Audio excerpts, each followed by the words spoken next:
There are places we use every single day without thinking twice. Crowded, noisy, ordinary. But the truth is, some of these places hide secrets darker than we could ever imagine. And one of the most terrifying of them all is the subway. Every city has its own underground system. Endless tunnels, echoing stations, forgotten passageways. Millions of people pass through daily.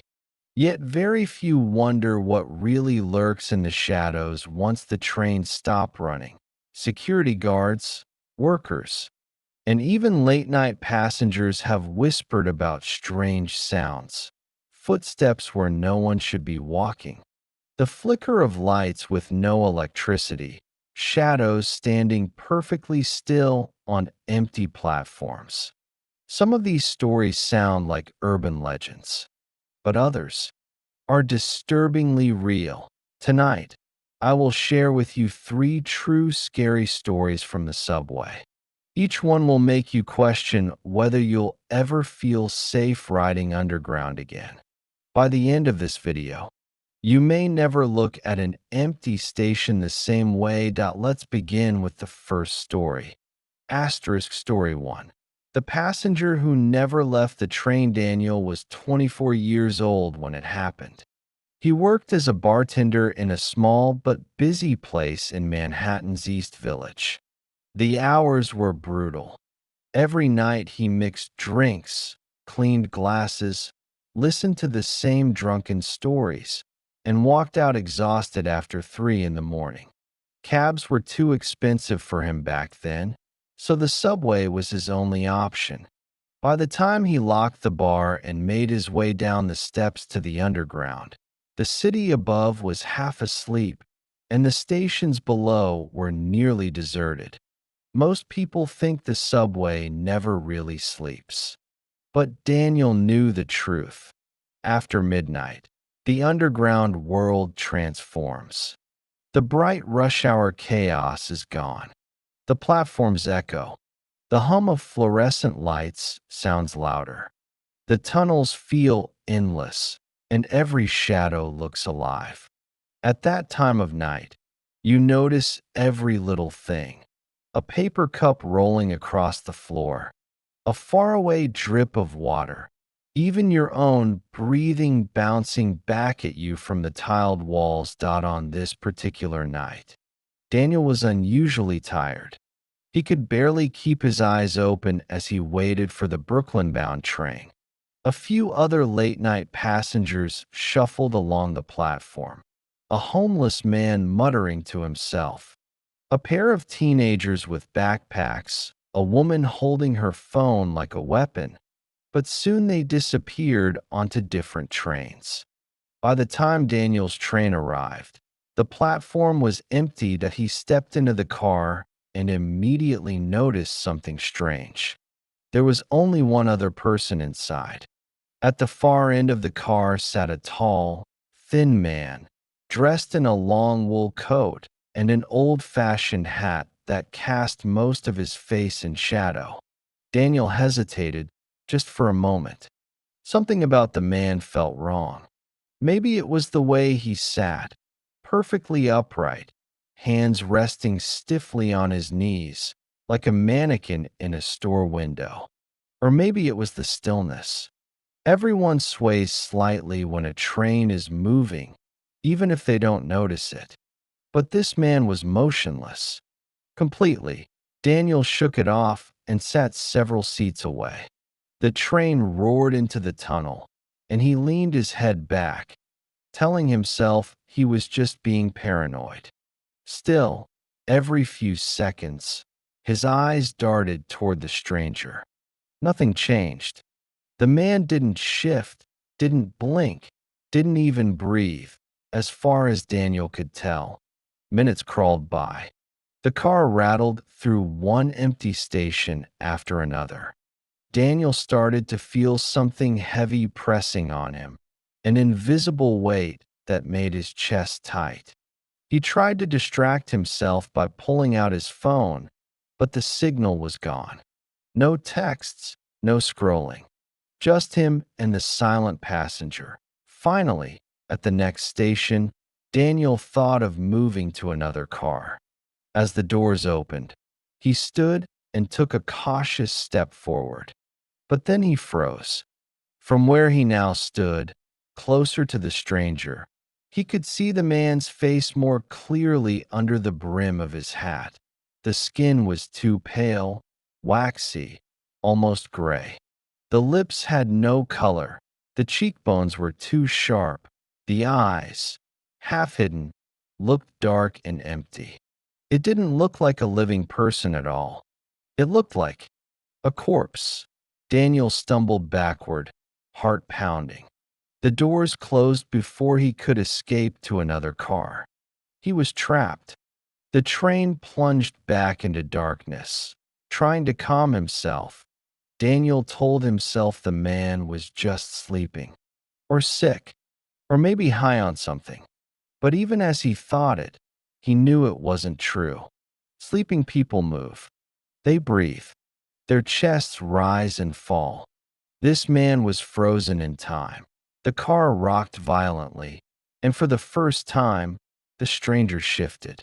Slowly, unnaturally, his head turned just enough that Daniel could feel the weight of those unseen eyes staring straight through him. A cold shiver ran down his spine. When the train finally screeched into Daniel's stop, he bolted. He rushed out onto the platform, gasping for air. But just before the doors closed, he made the mistake of turning around. The man had lifted his head completely now. Daniel could see his face, or what was left of it. His eyes were hollow sockets, empty black pits staring back at him. The doors shut, and the train roared into the darkness, carrying the figure away. Daniel was shaking so badly he could barely climb the stairs to the street. He tried to convince himself it was exhaustion, a trick of the light, his mind playing games. But the image of those hollow eyes burned into his brain. For weeks, he refused to take the subway again. He walked for miles or paid for taxis he couldn't afford. Anything to avoid the underground. Months later, a friend of his who worked at the library showed him something that made his blood run cold. It was an old newspaper clipping from the 1940s. The headline read, "Businessman Found Dead on Subway Train." The article described a tall, thin man, last seen wearing a long wool coat and a hat. The photo was grainy, but Daniel recognized the face instantly. It was him. The same stiff posture, the same hollow eyes. Some say the man still rides the subway, appearing in different cars late at night. Passengers describe the same figure: tall, silent, unmoving, wearing clothes that don't belong to this century. They call him the passenger who never left the train. And if you ever see him, whatever you do, don't stare too long, because he will notice, and once he notices, he never looks away. Story 2.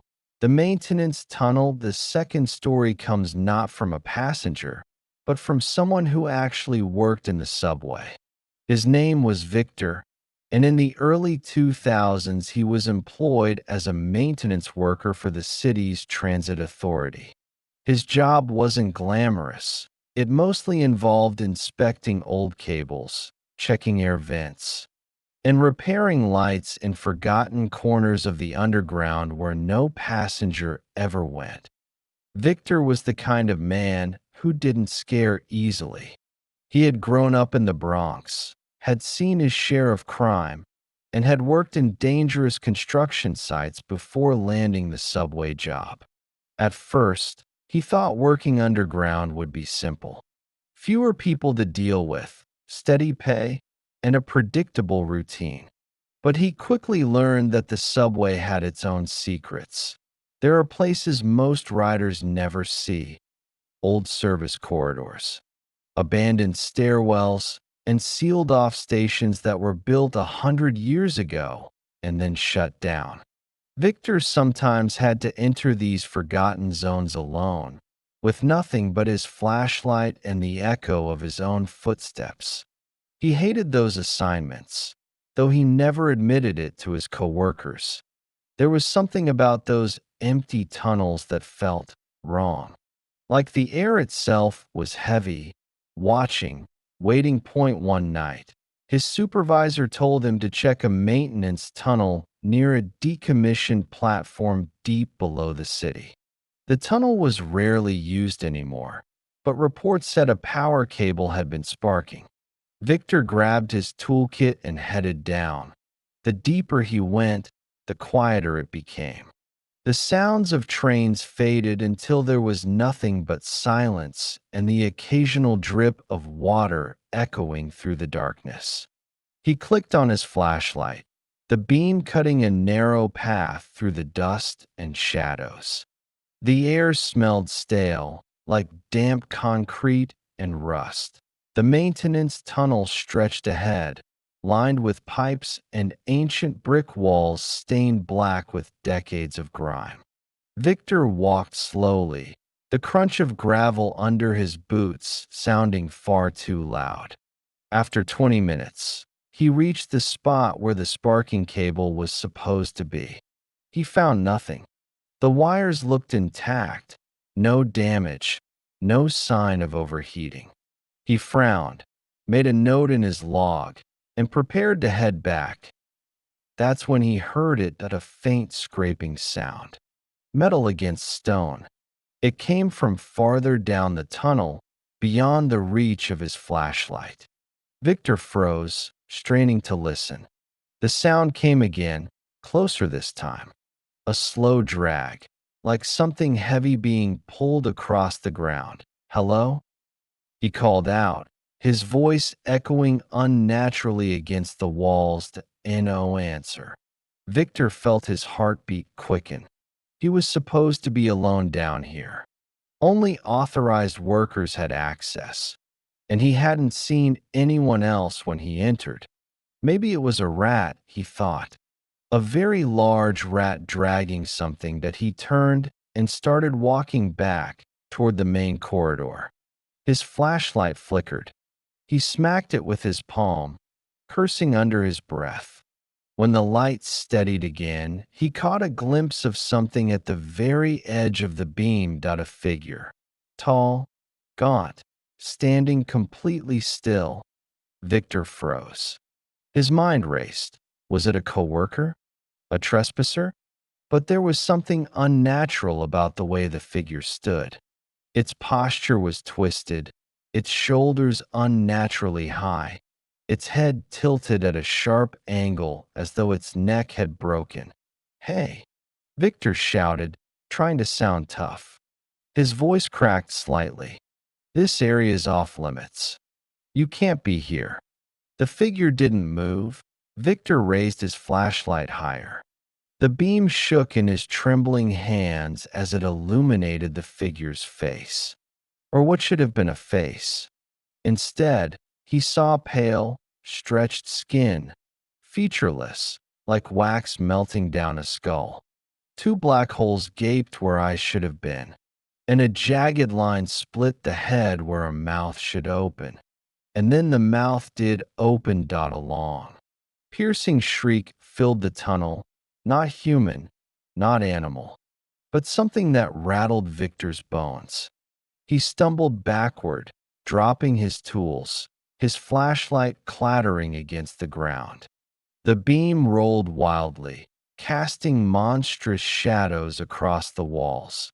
The figure moved now, jerking forward in short, unnatural bursts, like a puppet dragged by invisible strings. Its limbs bent wrong, its knees snapping sideways as it lurched closer. Victor scrambled, scooping up his flashlight and running as fast as he could. His lungs burned, his boots slipped on damp concrete, but he didn't dare stop. Behind him, the shrieking grew louder, echoing in waves through the tunnel. It was everywhere at once, bouncing off the walls. Impossible to tell how close the thing really was. Finally, Victor reached the main corridor and slammed the heavy service door shut behind him. He leaned against it, gasping, listening. The shrieking stopped. Silence returned. The next morning, Victor reported what he had seen. His supervisor laughed it off, saying it was probably just a homeless squatter or his imagination playing tricks in the dark. But Victor knew what he had seen, and when he went back to retrieve the tools he had dropped, they were gone. Every wrench, every screwdriver, even his logbook, vanished. Years later, Victor quit the subway job and moved out of the city. But he still wakes up in the middle of the night, hearing that shriek in his dreams. Other workers have since reported strange encounters in that same tunnel. Scraping sounds, flickering lights, shadows moving without a source. No one goes there alone anymore. They call it the tunnel that screams. And to this day, the transit authority refuses to acknowledge anything unusual about it. But Victor knows the truth. Something lives in those forgotten passageways, and it doesn't want to be found. Story 3. The last station every subway line has rumors. Stories about hidden tracks, secret government platforms, even stations that appear and disappear like ghosts. Most of those tales are dismissed as urban legends. But there is one story that has circulated among late-night subway riders for decades. The story of the station that isn't on any map. It's known simply as the last station. In the early 2010s. A college student named Rachel experienced it firsthand. She was studying journalism in New York and often stayed late in the library, working on assignments. One winter night, after finishing an essay close to midnight, she hurried into the subway, relieved to see her train already waiting on the platform. She climbed aboard, sat down, and pulled out her notebook to review her work. At first, everything felt normal. The train rumbled through the tunnels, stopping at familiar stations. A few passengers sat scattered around. A man in a business suit dozing off, an older woman reading a paperback, a teenager with headphones nodding to music. But as the ride continued, Rachel noticed something strange. The farther they went, the emptier the car became. Stop after stop, passengers left, until finally she was the only one remaining.